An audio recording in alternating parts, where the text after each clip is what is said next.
السلام عليكم ورحمة الله وبركاته. الحمد لله نحمده ونستعينه ونستغفره ونعوذ بالله من شرور أنفسنا ومن سيئات أعمالنا من يهده الله فلا مضل له ومن يضلل فلا هادي له وأشهد أن لا إله إلا الله وحده لا شريك له وأشهد أن محمدا عبده ورسوله.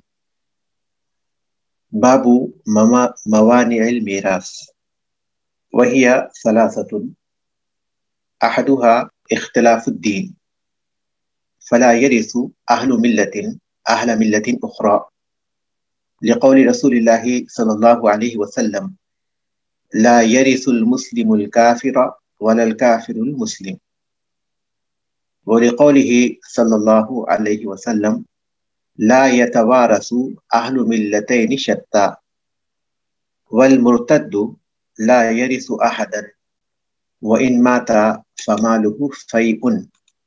فماله فيء.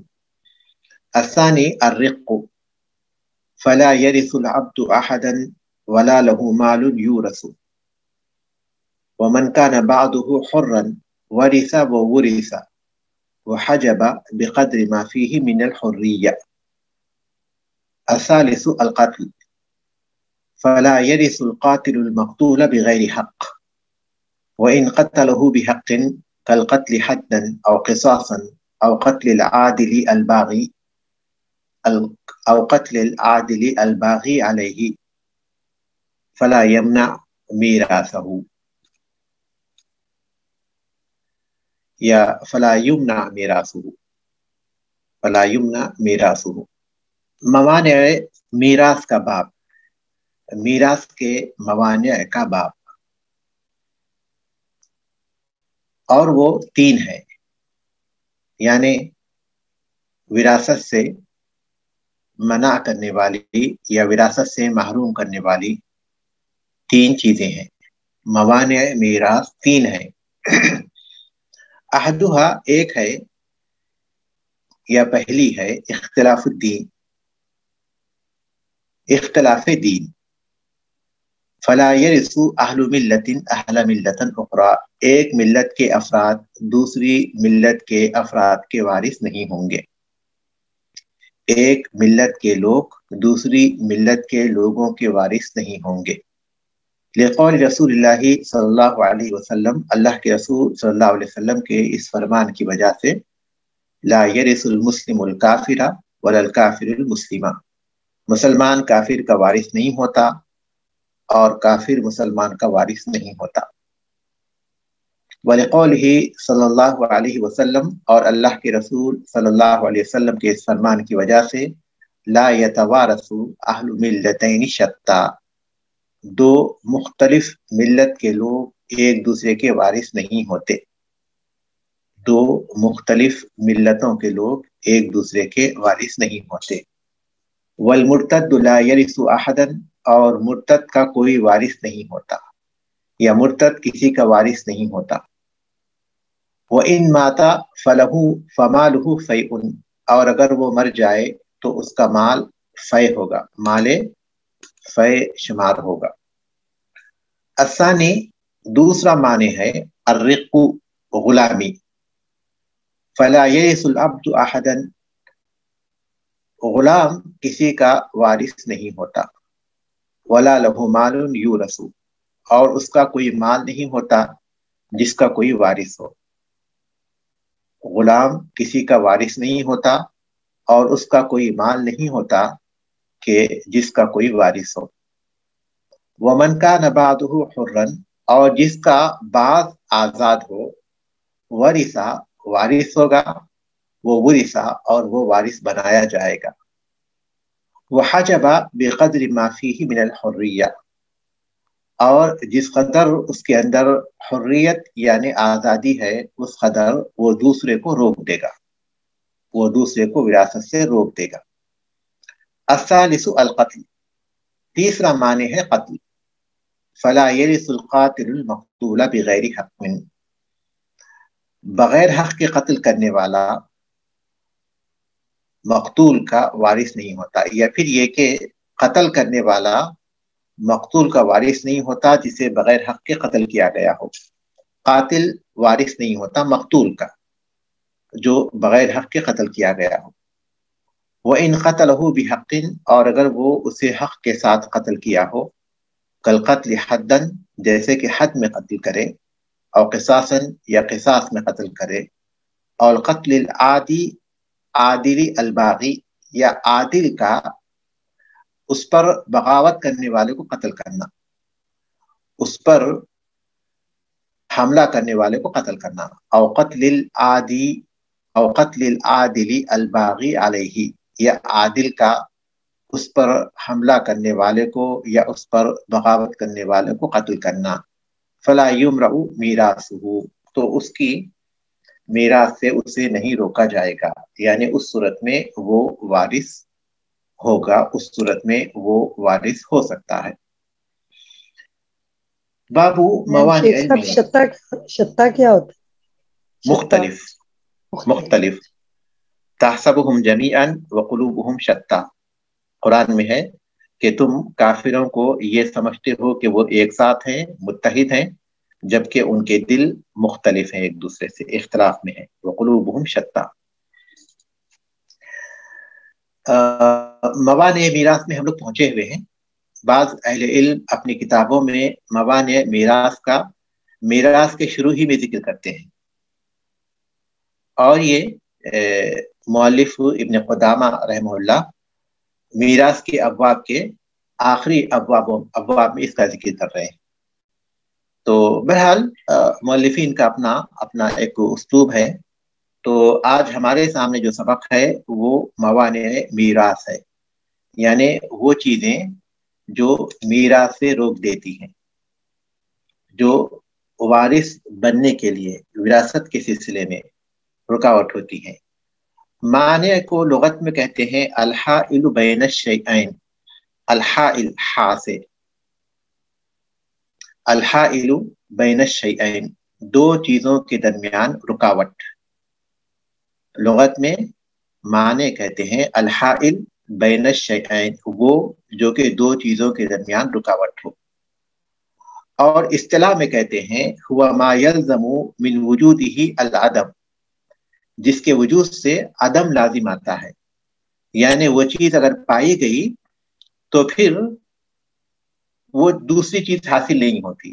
جیسے یہ معنی جو میراث کا جو معنی ہے وہ اگر پایا گیا تو پھر اس سے لازم آتا ہے کہ اسے میراث نہیں ملے گا. ما یلزم من وجودہ العدم, جس کے وجود سے, جس کے پائے جانے سے عدم لازم آتا ہے.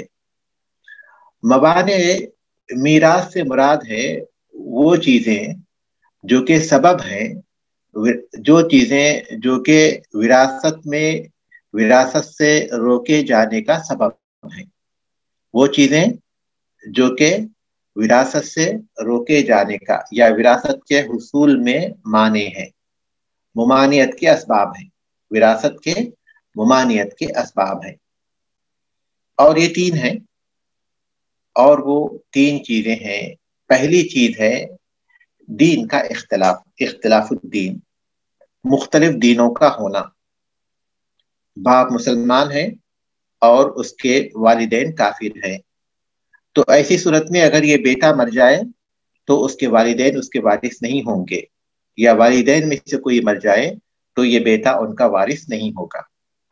فلا یرث اہل ملت اہل ملت اخرى, ایک ملت کے لوگ دوسرے ملت کے وارث نہیں ہوں گے.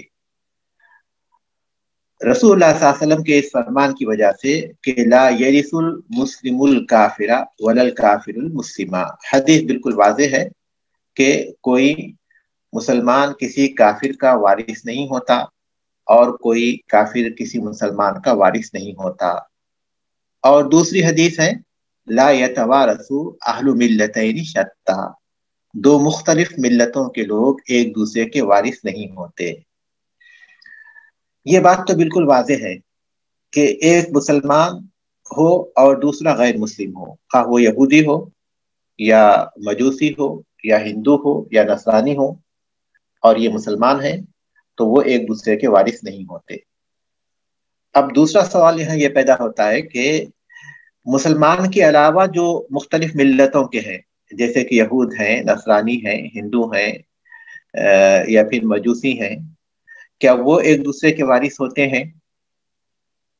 تو حدیث جو کہ عام ہے، لا یتوارث اہل ملتین شتا، دو مختلف ملتوں کے لوگ ایک دوسرے کے وارث نہیں ہوتے، تو اس حدیث کی روشنی میں اہل علم کا ایک طبقہ کہتا ہے کہ یہودی بھی نصرانی کا وارث نہیں ہوتا، اسی طرح وہ بت پرستوں کے وارث نہیں ہوتے، یعنی وہ خود بھی جو مختلف جو اسلام کے علاوہ دوسرے ملتوں کے ہیں لیکن مختلف ملتوں کے ہیں، یہودی ہے، ان کا رشتہ دار کوئی یہودی ہے اور دوسرا رشتہ دار کوئی نصرانی ہے، ان میں سے کسی کا انتقال ہوتا ہے تو وہ بھی ایک دوسرے کے وارث نہیں ہوتے۔ ایک قول یہ ہے۔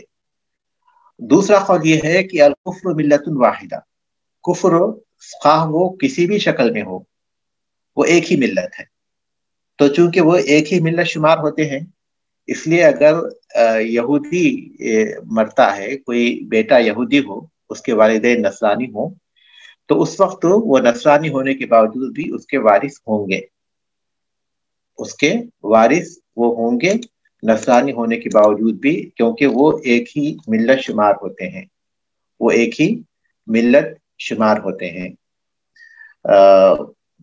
اسی طرح وہ ان کے مختلف جو ملتیں ہیں وہ ایک دوسرے کے وارث ہوں گے، لیکن اس میں راجح قول یہی ہے کہ یہاں حدیث کے الفاظ جو کہ عام ہیں، اس لیے اس کا اطلاق تمام ملتوں پر ہوگا، تمام ملتوں پر اس کا اطلاق ہوگا، وہ ایک دوسرے کے وارث نہیں ہوں گے۔ شیخ ایک سوال میں یہ پوچھنا چاہ رہی تھی کہ اگر وہ آپس میں ان کا یہ معاہدہ ہو تو پھر تو ظاہر ہے اگر ایک اسلامی مملکت میں کسی یہودی، نصرانی یا مجوسی کا وراثت کا اگر کوئی کیس آتا ہے تو وہ آپس میں اگر یہ معاہدہ رکھتے ہوں کہ نہیں ہم یعنی ایک دوسرے کے وارث بنیں گے، تو پھر بھی کیا اسلامی جو حکومت ہے وہ اپنے لاء کو اس پہ وہ کرے گی؟ کیونکہ جس طرح اگر انگلینڈ وغیرہ ہے وہاں پہ جب مسلمس ہوتے ہیں تو ان کو اس چیز کی اجازت ہوتی ہے کہ وہ اپنے اٹارنیز کے ذریعے اپنا جو اسلامی وہ ہے اس کے مطابق اپنی وراثت کی تقسیم کروا لیں، لیکن جس طرح اگر ایک مسلمان ملک ہے تو وہ اس کے اندر تو ظاہر ہے کہ شریعت اس کی اپنی شریعت کے مطابق ہوگا لاء، تو وہاں پہ ان کے حقوق کو کس طرح ایڈریس پھر کیا جائے گا؟ بنیادی طور پر اسلامی حکومت میں جو مختلف ملت کے لوگ رہتے ہیں وہ اپنے نکاح و طلاق میں، اپنے دوسرے معاملات میں اپنے طور طریقے پر عمل کرنے کے لیے آزاد ہوں گے، ان کو ان چیزوں پر عمل کرنے کی آزادی ہوگی، لیکن اگر وہ اسلامی عدالت سے رجوع کرتے ہیں، قاضی کے پاس رجوع ہوتے ہیں، تو ایسی صورت میں جو اسلامی حکومت کے جو فیصلے ہیں اسی کے مطابق ان کے درمیان فیصلہ کیا جائے گا۔ تو اس معاملے میں اختلاف ہے، اب یہ اس وقت کے قاضی پر اس کے فیصلے کا دار و مدار ہوگا کہ وہ اس اختلاف میں کس چیز کو ترجیح دیتے ہیں، کیا وہ ان کو ایک ہی ملت شمار کر کے ان کے درمیان یہ فیصلہ کرتے ہیں کہ وہ ایک دوسرے کے وارث ہوں گے، کیونکہ اگر وہ ایک دوسرے کے ساتھ جو ہے معاہدہ کرتے ہیں تو اس کا اطلاق ان کی زندگی میں ہوگا، لیکن موت کے بعد تو اس کا تعلق وراثت سے ہے اور وراثت کے احکام اس معاہدے کے مطابق نہیں ہوتے، لہٰذا اس کی روشنی میں یہ فیصلہ کیا جائے گا کہ چونکہ وہ مختلف ملت کے ہیں اس لیے وارث نہیں ہوتے، یا پھر یہ کہ وہ وارث ہوتے ہیں۔ بہرحال یہ مسئلہ ایسا ہے کہ ان کے پاس ایسی کوئی قانون بنا ہوا ہو کہ وہ مختلف ملت کے ایک جیسے آئلی قوانین کہتے ہیں، وہ آئلی قوانین میں اس میں لکھا ہوا ہو کہ یہودی کا وارث عیسائی ہو سکتا ہے یا نصرانی ہو سکتا ہے، یہ مشکل ہے، یعنی ایسی کوئی چیز ان کے پاس لکھی ہوئی ہو، ان کے مذہب میں ایسی کوئی چیز ثابت نہیں ہوتی کہ ان کے مذہب میں یہ لکھا ہوا ہو کہ یہودی نصرانی کا وارث ہوتا ہے۔ ایک ہی چیز ہو سکتی ہے جس کا آپ نے ذکر کیا، وہ یہ کہ وہ معاہدہ کرے اور اس معاہدے کا اطلاق جو ہے وراثت پر نہیں ہوتا۔ تو بہرحال اس میں کوئی شک نہیں ہے کہ اسلامی ریاست میں جو غیر مسلم رہتے ہیں وہ آئلی قوانین میں یقینی طور پر وہ اپنے طور طریقوں پر عمل کر سکتے ہیں، لیکن جن چیزوں میں وہ اسلامی حکومت سے رجوع کریں گے ان چیزوں میں دیکھا جائے گا، اور اس وقت جو بھی قاضی ہوں گے جس چیز کو راجح سمجھیں گے اسی کے مطابق فیصلہ کریں گے۔ اس کے بعد ہے والمرتد لا یرث احدا، اور مرتد کسی کا وارث نہیں ہوتا۔ وَإِن مَاتَ فَلَهُ فَمَالُهُ فَيْءٌ، اور اگر وہ مر جائے تو اس کا مال فے شمار ہوتا۔ مرتد کسی کا وارث نہیں ہوتا۔ اوپر ہم نے دیکھا کہ دو مختلف ملتوں کے لوگ ایک دوسرے کے وارث نہیں ہوتے، لیکن مرتد اگر اسی ملت کا ہے پھر بھی وارث نہیں ہوتا، ایک دوسرے کے وارث نہیں ہوتے۔ مثال کے طور پر دو بھائی ایک ساتھ مرتد ہوتے ہیں، سمجھے کہ اسلام سے وہ نصرانیت قبول کر لیتے ہیں، دو بھائی ایک ساتھ مرتد ہوتے ہیں اور نصرانی بن جاتے ہیں۔ ان کے والدین ہیں مسلمان ہیں، ایک بھائی کا انتقال ہو جاتا ہے، تو اب چونکہ اس کے والدین مسلمان ہیں وہ تو وارث نہیں ہوں گے کیونکہ اختلاف دین ہے ان کے پاس، یہ مسلمان ہے اور وہ جو ہے نصرانی ہے، لیکن اس کا جو نصرانی بھائی ہے وہ بھی اس کا وارث نہیں ہوگا، اس کا جو نصرانی بھائی ہے وہ بھی اس کا وارث نہیں ہوگا کیونکہ مرتد کا کوئی وارث نہیں ہوتا۔ اور اگر وہ مر جائے گا تو پھر اس کا مال کیا ہوگا؟ وہ مال کسی کو نہیں دیا جائے گا، اس کی اپنی ملت کے اس کے جو رشتہ دار ہیں ان کو وہ مال نہیں دیا جائے گا، بلکہ وہ مال فے شمار ہوگا جو مسلمانوں کی مصلحتوں یا اسلامی ریاست کی مصلحتوں کے کاموں میں صرف ہوگا، جیسے کہ سڑکوں کی تعمیر ہے، یا پھر کنووں یا پھر نل وغیرہ کے انتظامات ہیں، اسپتال کی تعمیر ہے، مہمان خانے وغیرہ کی تعمیر ہے، ان چیزوں میں وہ خرچ ہوگا۔ ان کا مال، ان کا چھوڑا ہوا مال فے ہوگا، نہ تو وہ لوگ ان کے وارث ہوں گے جو ان سے مختلف دین پر ہیں، اور نہ ہی ان کے وہ رشتہ دار ان کے وارث ہوں گے جو انہی کے دین پر ہیں۔ الثانی الرق، دوسرا جو معنی ہے وہ غلامی ہے۔ فلا یرث العبد احدا، غلام کسی کا وارث نہیں ہوتا، غلام کسی کا وارث نہیں ہوتا، اس لیے کہ وہ غلام کی ملکیت کا کوئی اعتبار نہیں ہوتا، غلام خود اپنا کوئی مالک نہیں ہوتا، وہ مال کا مالک نہیں ہوتا، جب مال کا مالک نہیں ہوتا تو پھر وہ کسی کا وارث بھی نہیں ہوتا، اور اس کا کوئی مال نہیں ہوتا کہ وہ اس کا وارث ہو، غلام کا اپنا کوئی مال نہیں ہوتا۔ حدیث میں آتا ہے من ابتاع عبدا وله مال فماله للذي باعه الا ان يشترط المبتاع، جو کوئی غلام خریدے اور اس کا کچھ مال ہو، غلام کے پاس کچھ مال ہو، تو اس کا مال اس کے لیے ہے جس نے اسے بیچا ہے۔ مثال کے طور پر سمجھے کہ غلام کوئی فن جانتا ہے، کوئی ہنر جانتا ہے، اور اس کے ذریعے اس کے پاس کچھ پیسے ہیں، تو حدیث میں ہے کہ جو کوئی شخص کوئی غلام خریدے، اس کے پاس کچھ مال ہو، تو اس کا مال اس کا ہوگا جس نے اسے بیچا ہے، الا یہ کہ خریدنے والا شرط لگائے کہ میں اس غلام کو اس مال کے ساتھ خرید رہا ہوں جو اس کے پاس ہے، تو ایسی صورت میں وہ خریدار کا ہوگا۔ اگر وہ ایسی شرط نہیں لگاتا تو ایسی صورت میں اس کا مال اسی کا ہوگا جس نے اسے بیچا ہے۔ تو اس طرح چونکہ وہ مال کا مالک نہیں ہوتا، اس لیے اس کے پاس کوئی مال نہیں ہوتا کہ کوئی اس کا وارث بن جائے، کیونکہ اس کے مال کا مالک بھی اس کا مالک ہوتا ہے، اس کا مالک ہی اس کے مال کا بھی مالک ہوتا ہے۔ یہ ایک مسئلہ ہے۔ دوسرا مسئلہ ہے ومن کان بعضہ حرا ورث وورث، اور جس کا بعض حصہ آزاد ہو تو وہ اس حصے کا وارث بنے گا، اور اس حصے کا وہ وارث بنایا بھی جائے گا، اس حصے کا وہ وارث بنے گا اور اس حصے کا وہ وارث بنایا بھی جائے گا۔ ٹھیک ہے، یعنی کوئی غلام ہے، اس نے اپنے مالک سے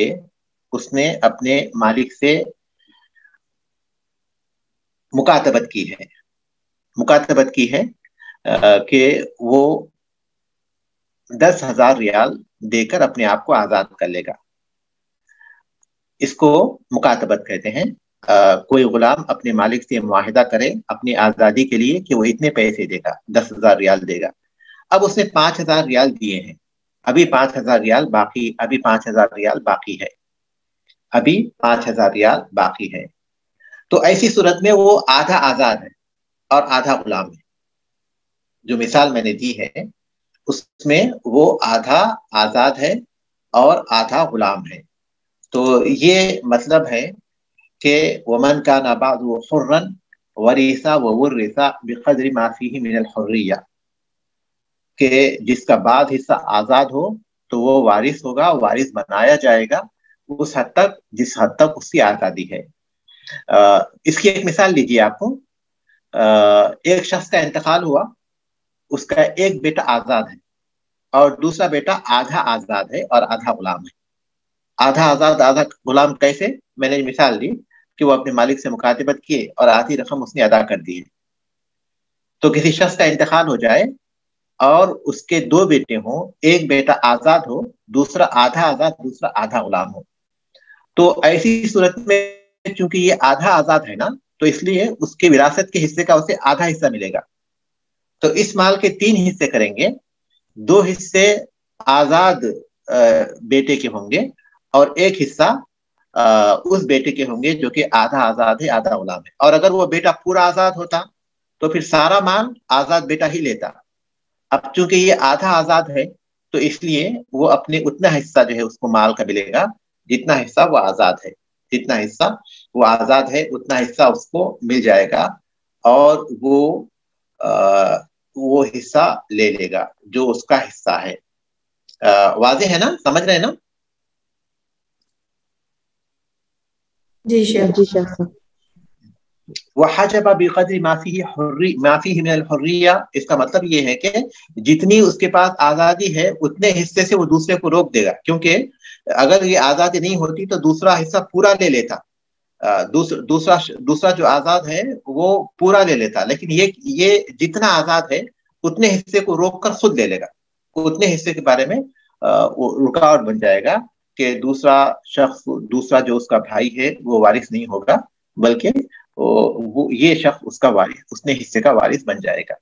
یہ یہاں پر جو انہوں نے کہا کہ وہ اتنے ہی حصے کا وارث بھی بنائے گا، تو اس کا کیسے ہوگا؟ اگر وہ آدھا فری ہے تو اس کا جو مال ہے یعنی جو وہ چھوڑے گا مال، تو وہ تو اس کے وارثوں کو پورا پورا ملے گا، تو پھر وہ آدھا کیسے وارث بنائے گا؟ نہیں، اس کا آدھا مال تو اس کے مالک کا ہوگا اور آدھا مال اس کے وارثوں کا ہوگا. یعنی جو مال اس کا اپنا ہے اس میں سے بھی آدھا مالک کو دیا جائے گا؟ مالک کو، کیونکہ وہی مالک ہی اس کا غلام کے مال کا مالک ہی ہوتا ہے. غلام کے مال کا اس کا مالک ہی مالک ہوتا ہے. لیکن اگر آدھا آزاد ہے، آدھا آزاد ہے تو اس لیے اس کے آدھے مال کا اس کے وارثوں کو حق ملے گا، آدھے مال میں سے اس کے وارثوں کو حق ملے گا. لیکن باقی جو ملے گا، کیونکہ اگر وہ پوری طرح غلام ہوتا تو اس کا پورا کا پورا مال اس کے پاس ہوتا بھی تو وہ اس کے مالک ہی کا ہوتا. تو یہ آدھا آزاد ہے تو آدھا اس کے وارثوں کو ملے گا اور آدھا اس کے مالک کا ہوگا. جتنا وہ آزاد ہے اتنا وارثوں کو ملے گا، جتنا وہ آزاد نہیں ہے اتنا اس کے مالک کو ہوگا. لیکن وارثوں کو جتنا بنتا ہے اتنا ہی ملے گا، یعنی ظاہر اماؤنٹ ان کا کم ہو جائے گا، لیکن جتنا اگر 1/8 ہے 1/4 ہے تو اسی طرح ملے گا. بالکل. الثالث القتل، تیسرا معنی ہے قتل.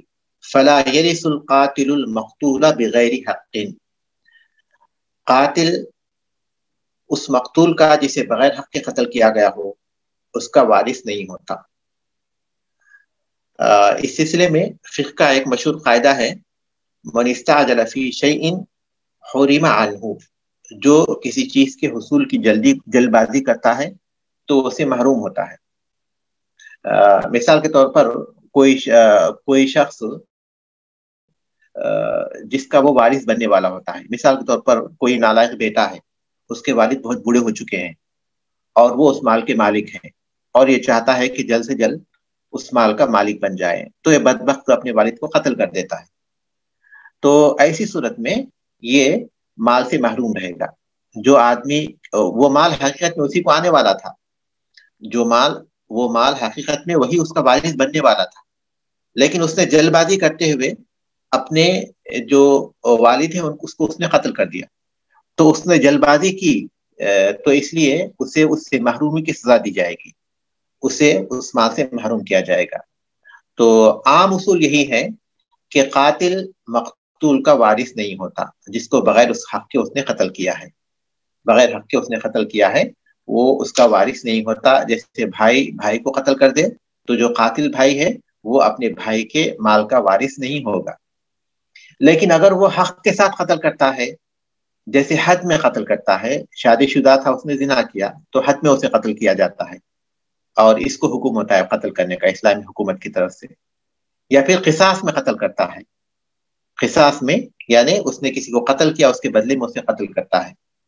یا پھر یہ کہ اس نے اس پر حملہ کیا تھا، یہ عادل ہے. عادل کا مطلب یہ کہ یہ احکام پر، اسلامی حکومت کے احکام پر اصولی طور پر جو ان پر چلنا چاہیے ان پر وہ قائم ہے.